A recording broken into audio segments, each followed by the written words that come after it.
Welcome everyone to today's session of Agile estimation techniques. So like all the knowledge sessions, we have some etiquettes which we all need to follow, that everybody should join 5 minutes in time and settle down so that, we are in that learning mode.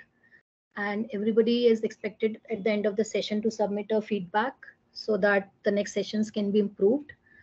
All your mobile devices should be on the silent mode. If you really need to, attend any urgent call, you need to move out, and kindly avoid any kind of chats and any parallel, discussion, so that you are really in learning mode and you can, learn something out of the session and also contribute during the session. So we'll try to make it interactive. So today's session agenda is like, what is estimation? What are the traditional estimation techniques and what are the agile estimation techniques? So before, discussing the agile estimation techniques, we also need to understand what are the traditional estimation techniques which have been used over the years and what is different in agile, right? So this is the like plain and simple agenda which we are going to cover. So if we talk about what is estimation, right? So estimation is a rough calculation of the value, number, quantity, or extent of something. This is just a definition. This is just a dictionary definition of estimation. We do it every day on a day-to-day basis. If we have to go to a particular place, right? We just estimate how much time does it take, will it take for us to go from a place A to place B, right? If we have to make a purchase, then we also have to estimate how much, how much money will be needed to make that purchase. So on a day-to-day basis, estimation is part of our life, which we do in all the activities which we are doing, in either way, be it calculating the time, be it the cost, be it the resources which we are going to use, right? So in project management, it is very important because it helps us in predicting and forecasting the resources, time, cost, and effort which is required to complete a project. And better the estimation, the better the plan and the schedule will be. And typically it happens during the initial phase of the project. The initial when we start the project or when we do the planning, when we are in the planning phase, then we do the estimation. And the kind of estimation technique, it can change depend upon the methodology we are using, right? And the specific needs of the project. So there are various techniques available. Depending upon the methodology we are using in a project, we can adopt the accordingly, we can adopt the estimation technique which is suited to us. So estimation can be absolute or relative, right? So absolute is something like a concrete or absolute value. Estimate each item in isolation without comparing it. Relative is like, it's not an isolated estimation. You are comparing it with other items, right? So I would just like to ask a question. Can you just give me one example of an absolute estimation or a relative estimation before we move on?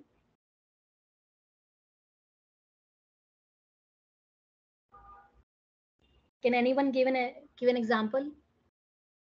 When do you do an absolute estimate and when do we do a relative estimate? Like any example which you can think of?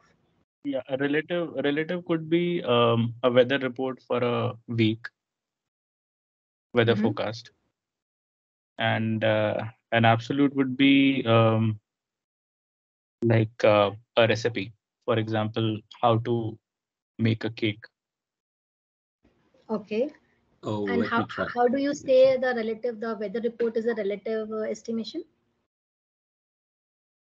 So weather forecasting is probably dependent upon various parameters of like sunrise,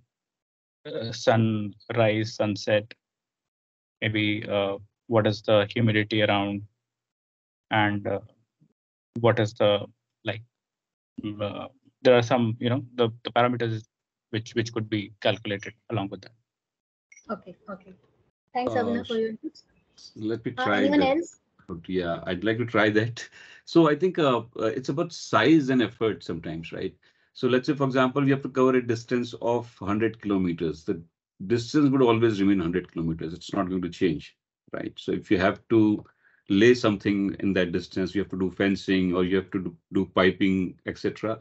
So absolute estimation is about how much length of pipe you would need to cover that distance. That's not going to change. But how much time it is going to take to lay that is dependent on what tools we use, what machinery we use, who are deployed at that work, their productivity, etc.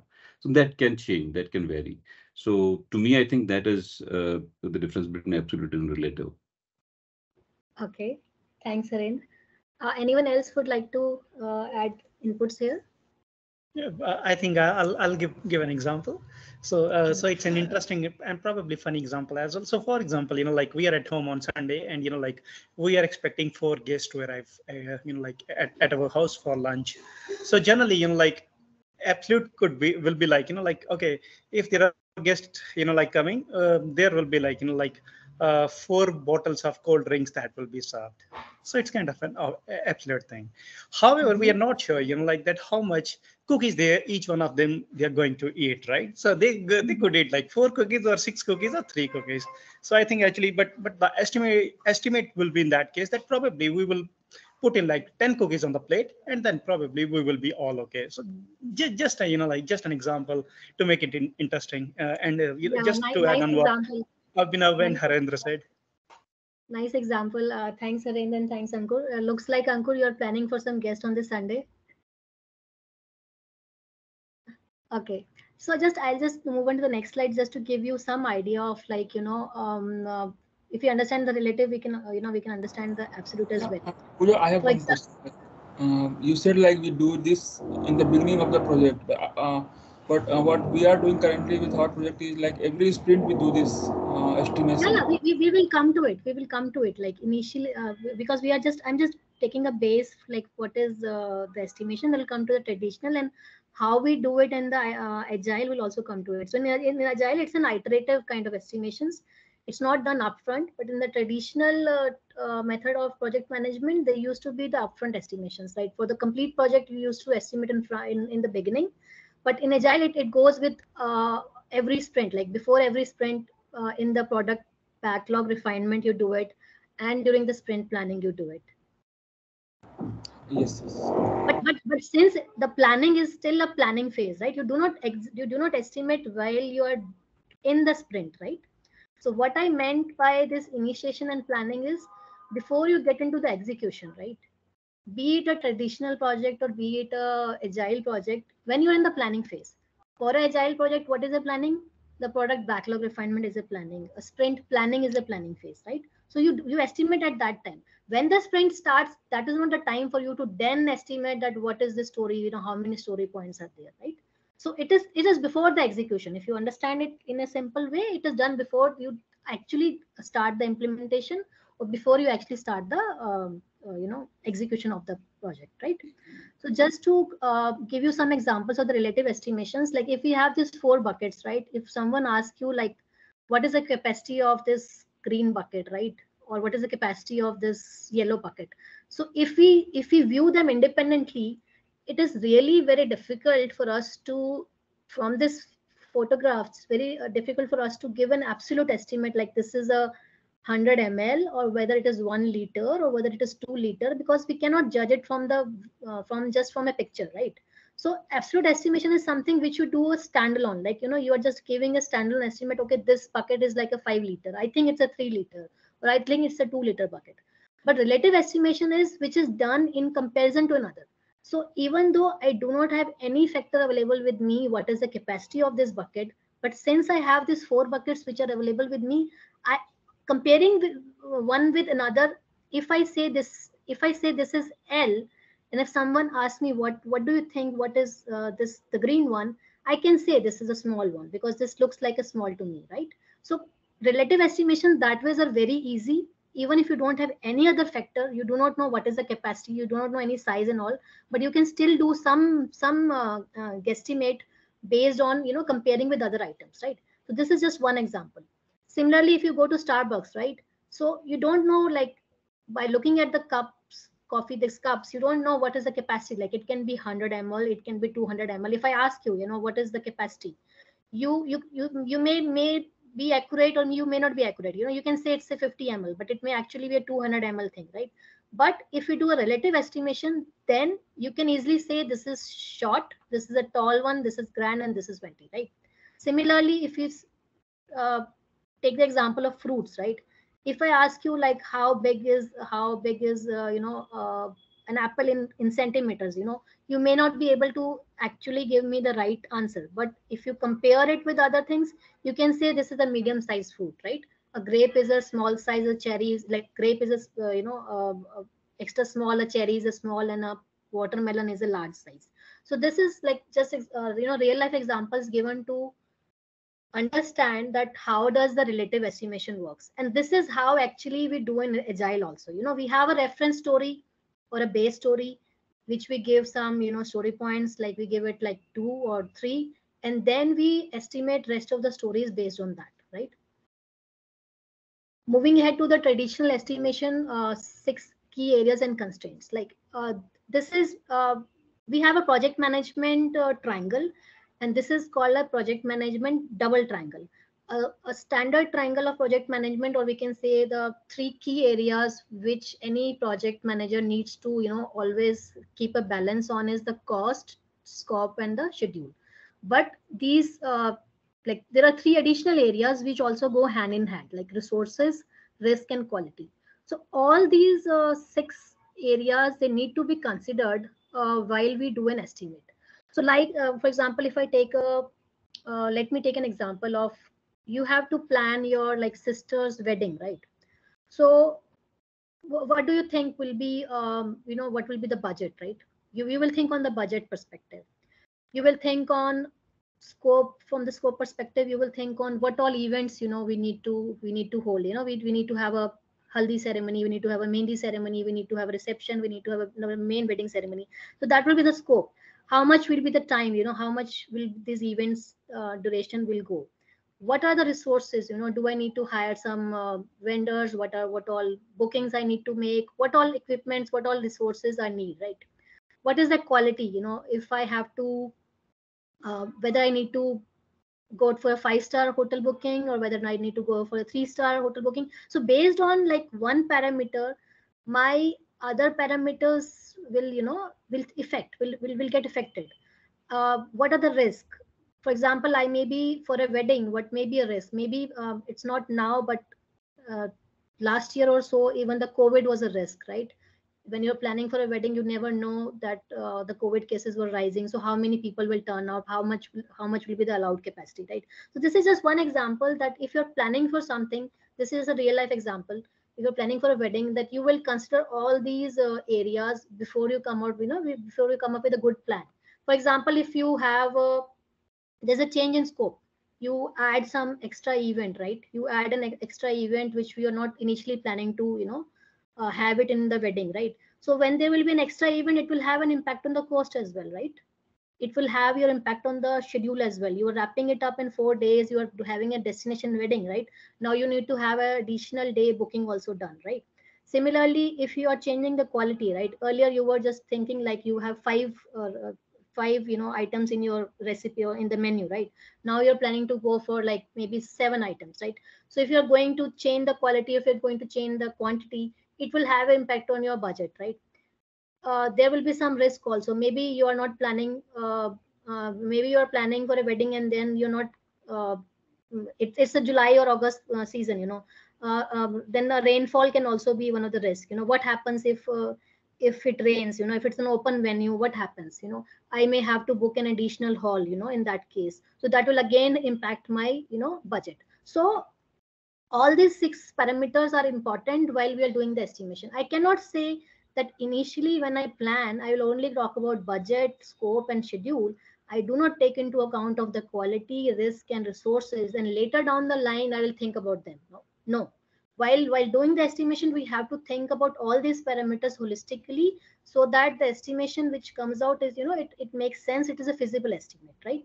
So like how much money is needed to complete the project, how much time, what is the scope, what are the resources, what are the risks, and what are the quality standards. So like I gave you one example for the wedding, we can have another example if you have to plan a trip. If you have to plan a trip from Delhi to Goa, right?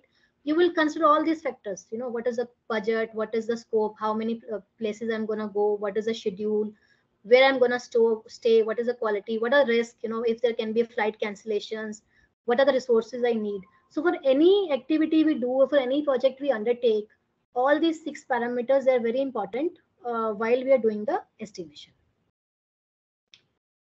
Then we are talking about the commonly used estimation techniques. So these are like they are still used, like, but before Agile, before this story pointing and this t-shirt sizing and all those things which were used in the traditional project management, what estimation techniques were used, right? So we have this top down, bottom up, expert judgment, analogous, 3-point, and parametric estimation. So here I would like to ask again, if anyone would like to please tell me what do you think of what is a top down estimation?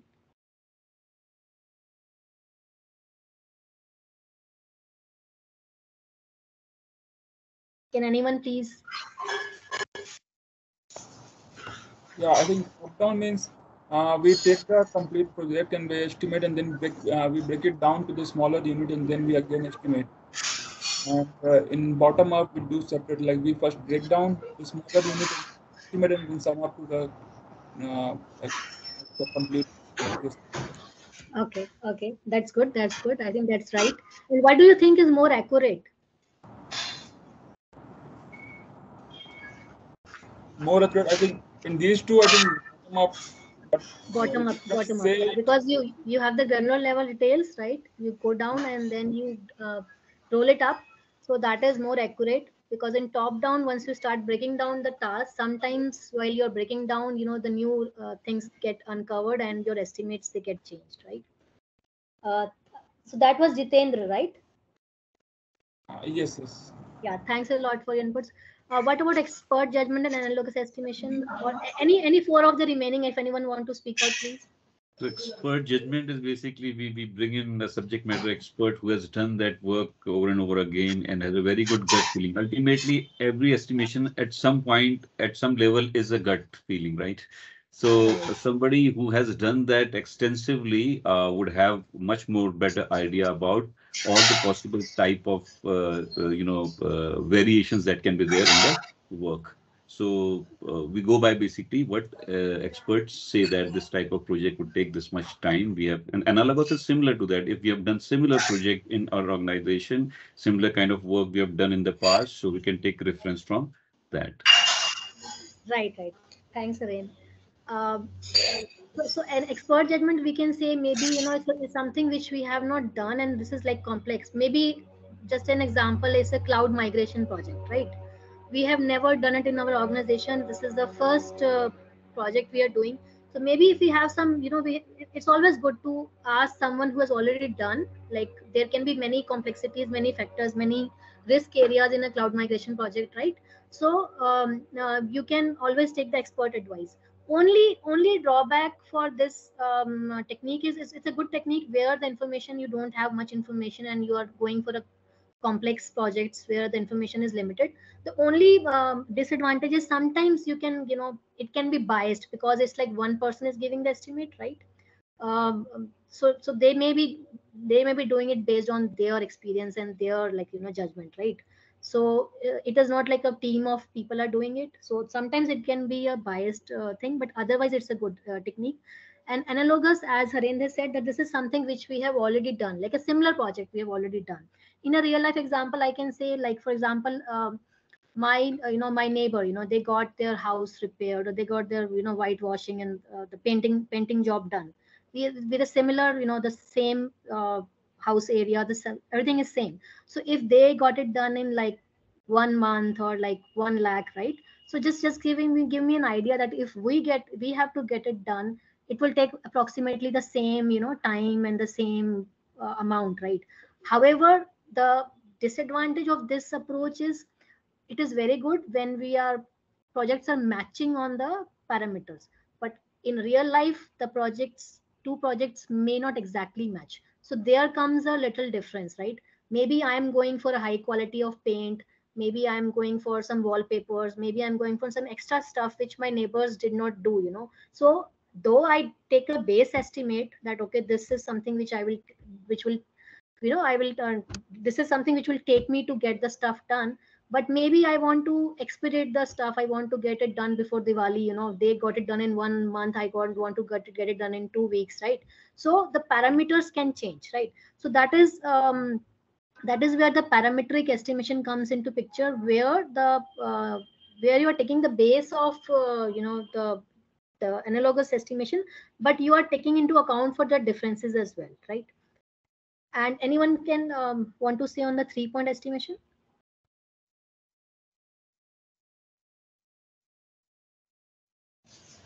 I can give it a try. So 3-point estimation is basically, like whenever we are estimating in using, like 3-point estimation techniques, what we do that we take, like it's 3 estimates into account. The first one is the optimistic estimate. The second one is the pessimistic estimate, and the third one is like a medium or realistic estimate. So basically, what we do, that there is a formula which has been put up. So in the optimistic, we take the like cases as we say, like everything will go, like as per our scenarios, and that's the estimate that we take. The second one is a pessimistic, as the name suggests, that things they won't be, like going as per our thoughts or our estimates. And the third one is the medium or realistic, which states that basically, like there could be some challenges that could be, like uh, that we may be facing during the execution or during the estimation phase. And there is a formula which is given. I don't recall that. I think it was like uh, take the optimistic and 4 times realistic and the pessimistic divided by 6 or something. I don't recall Yeah. that, but I Right, think right, that's right. a formula that we. But it's a very very long time back, like when we used to do these 3-point estimations. And again, these estimates they are generally being provided, like by the experts or the people who are doing, like the often repetitive work probably, or repeated work, like as in like of in the expert judgments. Yeah. So just give an example of like, thanks Ankur for sharing your views. So just giving a real life example. For example, I have to go from Delhi to from Gurgaon to Delhi, right? So what is the optimistic time which I will take? Optimistic is like 50 minutes. I'll go from Gurgaon to Delhi, right? Worst case is in traffic, it can be like 3 hours, right? And most likely is 1.5 hours I will be able to go from so this is the way, like, this is just one example of how we count in the worst case and the most likely and the optimistic estimates. And this is also called the PERT, program evaluation and review technique, but the other name of this estimate is the PERT. So these are the standard anywhere you read for the general estimations. These are the techniques which you will there are some more also, but these are the commonly used techniques which you will get to read when you read about these. So now what are the challenges, like when we go for the traditional way of these, when we used to do these estimations in like the waterfall kind of project, what were the key challenges? Key challenges were in the waterfall project, all the estimations were done upfront, right? We needed very, for an estimate to be good, you need to have a clarity of all the various factors. For that clarity, you needed all the requirements at the beginning of the project, right? So there, that flexibility was not there, that as you go along sprint by sprint, you can do the estimates. That was not there like Agile. And any rework lead to a re-estimate of the the complete project. And the other major drawback was that most all the team members were not involved in the traditional estimation. If you see, most of them, like, they were by the subject matter experts or the managers, they used to do these traditional estimations. Now coming to the Agile estimation techniques, how are they different? They are collaborative, because as you all are doing the sprint, you all are in the sprint planning, the team is in the backlog refinement. So this is the collaborative, Agile focuses on the collaborative estimation, so that everybody gets a chance to share their views. There's a common understanding on the amount of work which needs to be done, and there's a complete transparency, right? It's not that manager has done an estimate and it is being imposed on the team, now you follow it, right? This is something which we are committing, because when we are doing a estimate as a team, the commitment, it gets definitely it gets inbuilt. We as a team are committing to it, so we will be following it when the execution is done. Something is not being imposed upon us, right? Secondly, another advantage is this estimation exercise which happens in Agile in itself helps in a lot of knowledge transfer, because it makes the team a cross functional. Because when you are estimating all the stories commonly as a team, everybody gets to know about every other story, right? That removes the dependency on other team members, that helps in building up the common knowledge sharing. And any task can be assigned to any person, right? Because they have participated in that estimation, they have participated in that discussion which happened in the sprint planning, right? So it's not that this is one particular area one person is doing or someone else is giving an estimate. This is the collaborative exercise. Secondly, as it's an iterative and incremental, it's not that once you have done it's like once and for all. Usually it happens like 2 times. Once you do it in the product backlog refinement while you're estimating for the future sprints, while you are preparing your backlog for the future sprints, and when you are just doing the sprint planning, like you are on your day 10, day 1, like you're doing the sprint planning and your sprint is about to start. At that time, it's a refined estimate, right? Which you, because you are now doing the execution from the next from the same day itself, right? So it's usually in agile project, the estimations, they happen like twice. But anytime, because of the nature of agile project, the way of working, the changes can be introduced anytime. So the estimates can be revised as and when the team feels the need for it, and they can readjust their they can push some items out of the sprint. They can take the smaller items if there is any change in the estimate for for any existing work area. Then the estimates are agile. In the we do not do the absolute estimation. We have the relative estimates. Like we have already covered the examples of what the relative estimation is. We do it in compare to other tasks while we are doing, because in agile projects, having that absolute clarity of the requirement while you are doing the estimate may not be there. While you are doing the product backlog refinement, you will not have the absolute clarity to tell, okay, this story will take me 5 hours or this story will take me 10 hours. That is also one of the reasons we go for the relative sizing, because at that time you may not have the exact details, right? Once you are into the sprint planning, you are about to start the sprint, then you can still map, okay, this story is a 2-pointer and I think it will take me like 10 hours. But usually during the product backlog refinement, while you are major part of the exercise, you do not have that much of details that you can do an absolute estimation. That is why the relative estimations are more encouraged. It is a faster way because you're not waiting for all the requirements to be upfront and then do the estimation. You do it as you go, right? As you go with the sprints. When it is done and by whom it is done during the product backlog refinement and in the sprint planning. As I said, it's usually done twice during the product backlog refinement and when you are doing the final sprint planning before start of the sprint. Done by whom? PO is just explaining the stories and complete context. Estimation is done by the team, right? It is not done by the PO. It is not done by the Scrum Master. It is not like it's not supposed to be imposed by them. It should be by the team, and then they are going to follow it, right?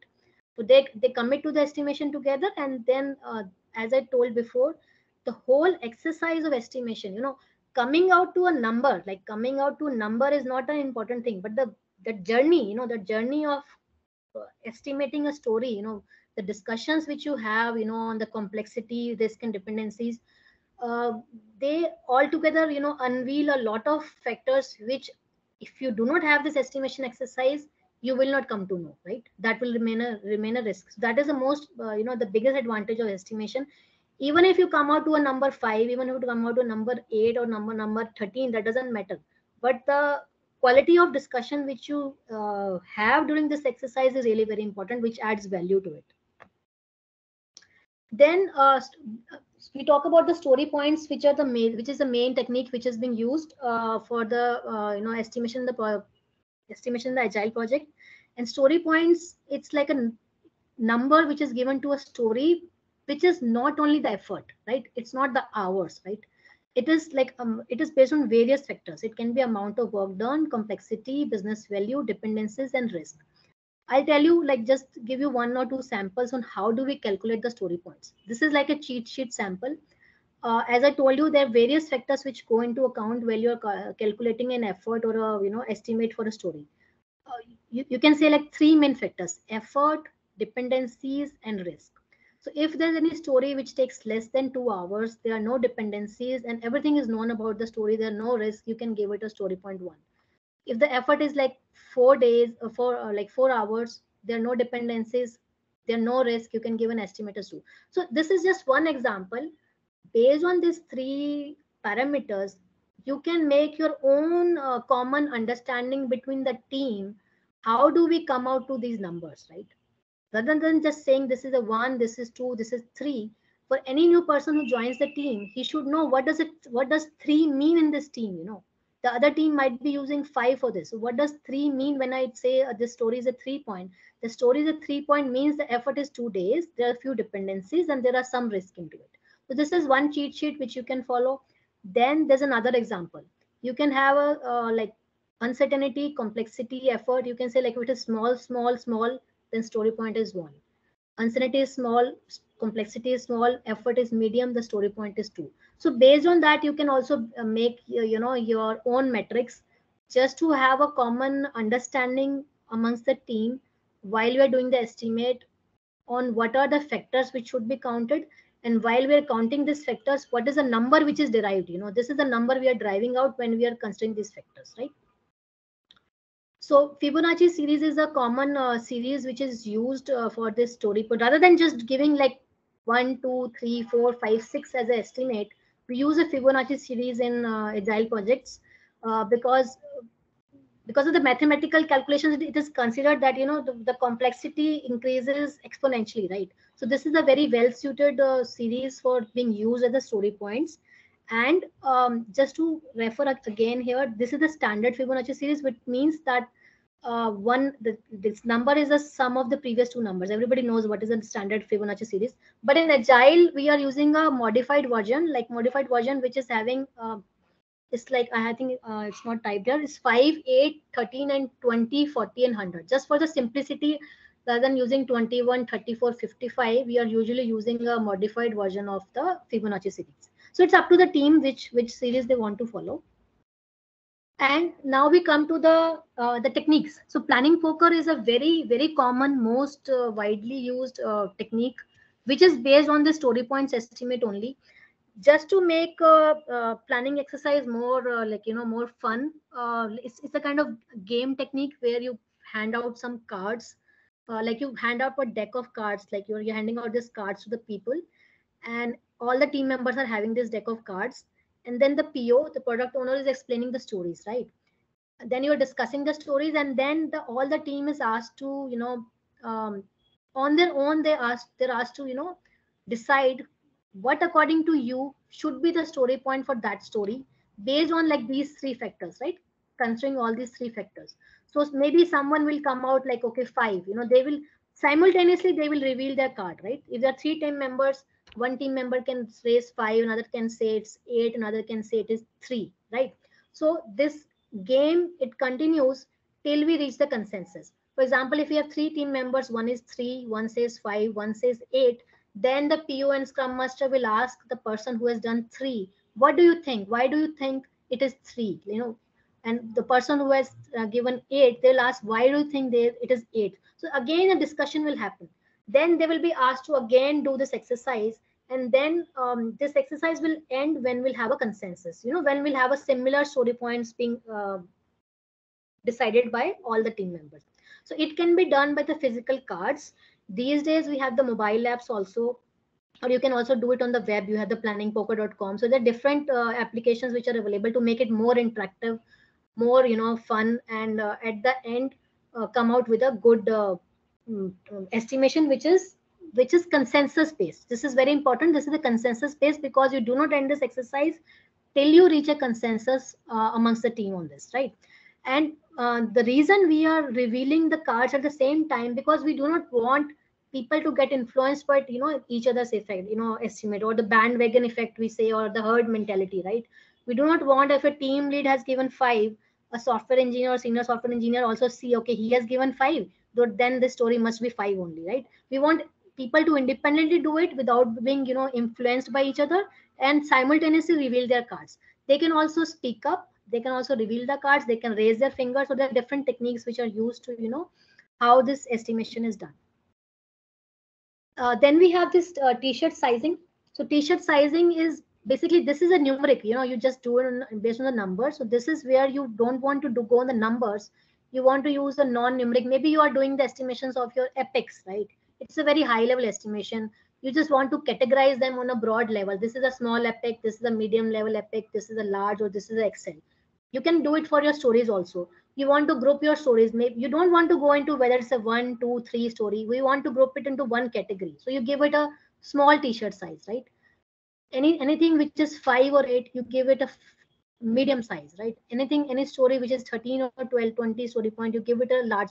So usually this happens when people don't want to use a numeric system, where the backlog is large, where they don't want to go into this individual story points, but they want to quickly categorize the chunk of stories into this four, you can say categories, and they don't want to use any numeric system. But here the catch is people should have a clear understanding, what does small mean, right? Here the diagram is showing 1 to 3, but some people do not have this numeric mapping there.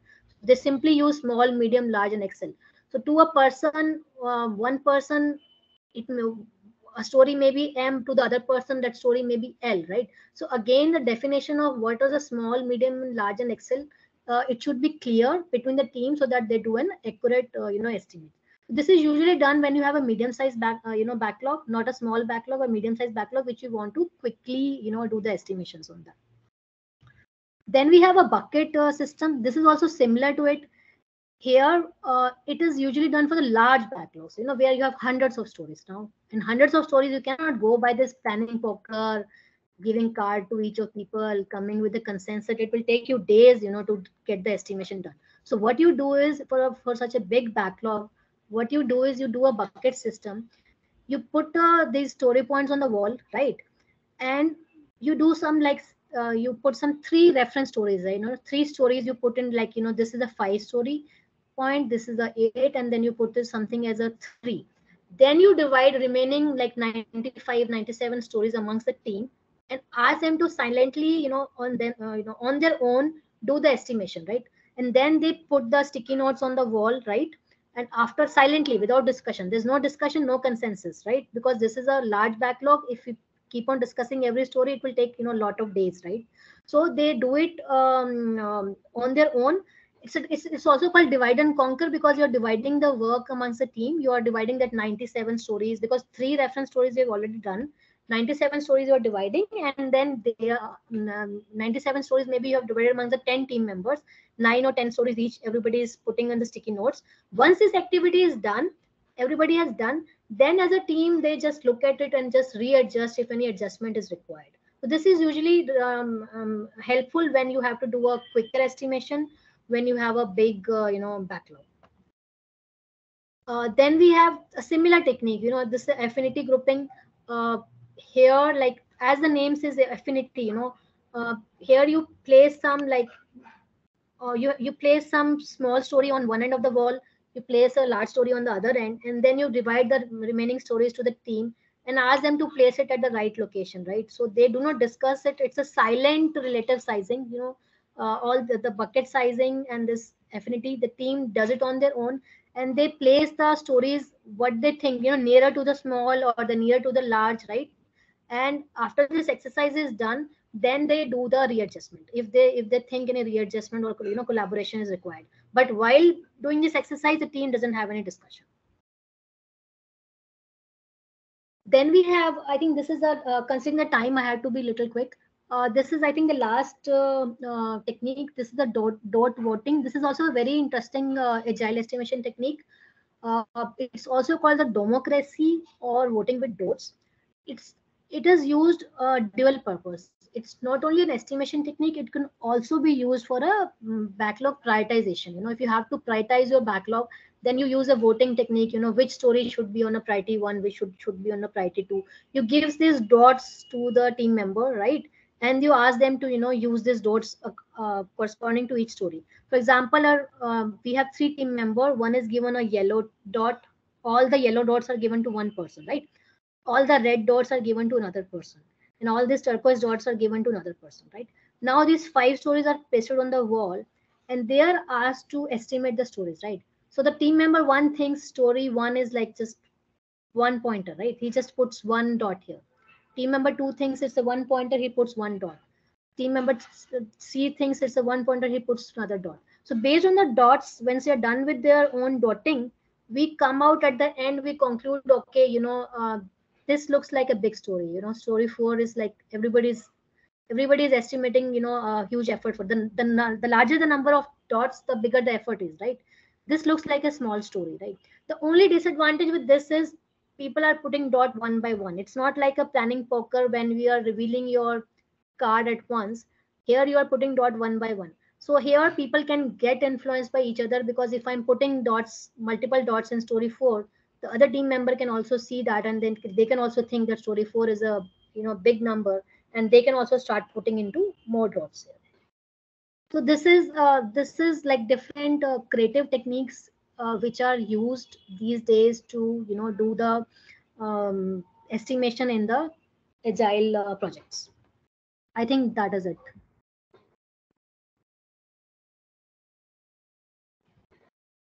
Excellent. Just as one point I had, Pooja. So regarding the estimation in sprint estimation that we sometimes call. So you have, I think estimation is input for planning. If you say even for sprint planning, estimation based on estimation only we can do planning.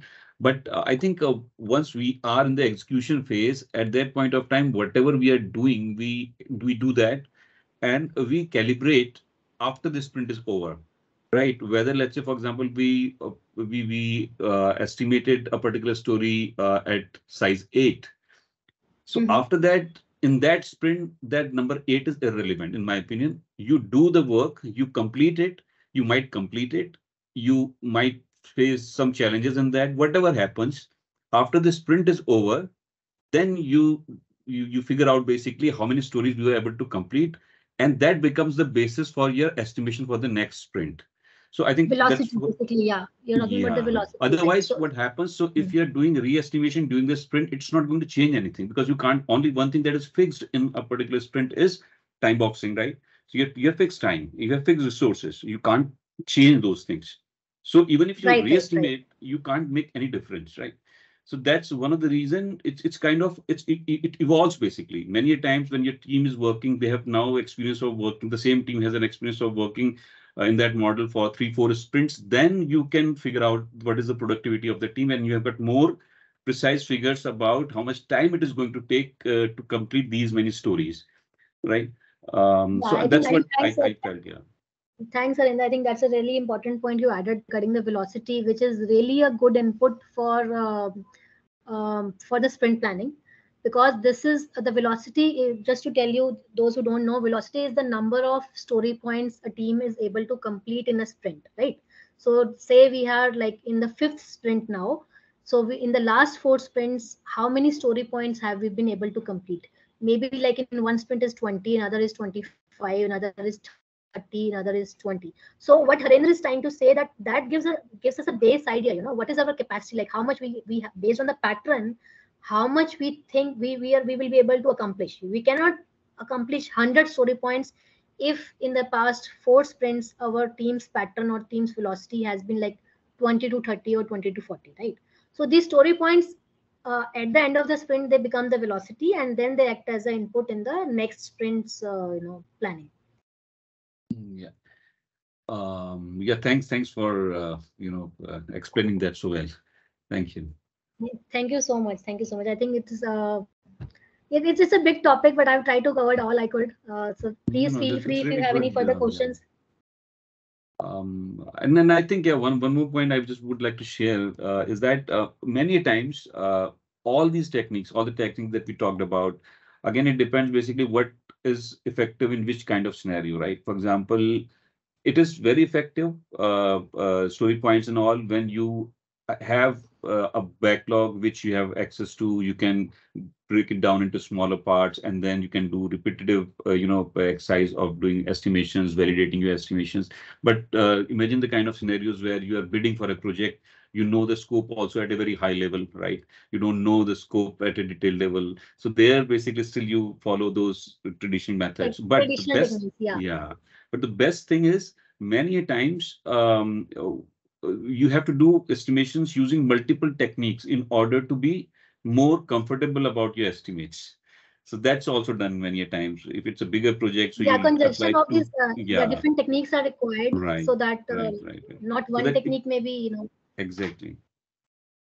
Many teams, they do the t-shirt sizing and then they do the story point. Initially they do the t-shirt sizing and then they do the story point, and then they even do the hourly mapping also. So it depends upon like how much refined you want to go further with it. Right.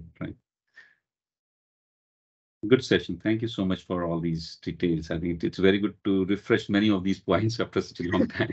Yeah. Thank you. Thank you so much for your inputs. I am done from my end. Thank you so much, everyone. Thank you, Pooja, for the